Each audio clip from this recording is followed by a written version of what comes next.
In the meantime, let's get back to some of that breaking news about the White House really sort of considering a ban on Russian oil imports to the U.S. We're going to do that with our very own Bloomberg's Annmarie Hordern. And Annmarie, look, you'd had calls from Joe Manchin. You even had Nancy Pelosi saying, come out, we'll ban it. But it's sort of getting the White House on board as well, right?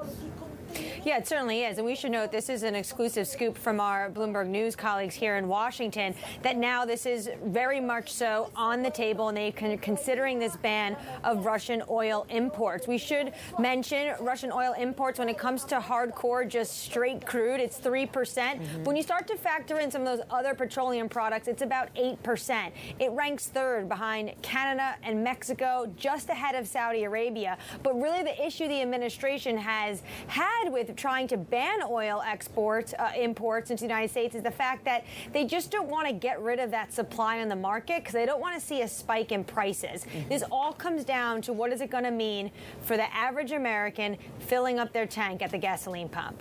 Yeah, certainly worried about the price implications. We saw oil prices just tick that little bit higher on the back of that news. But this seems to be symbolic in nature, but it's going to have impact if there is retaliation on the front of Russia. What does it mean for Europe and its supplies of most notably oil and gas? It's getting ever more expensive if you're paying in euros.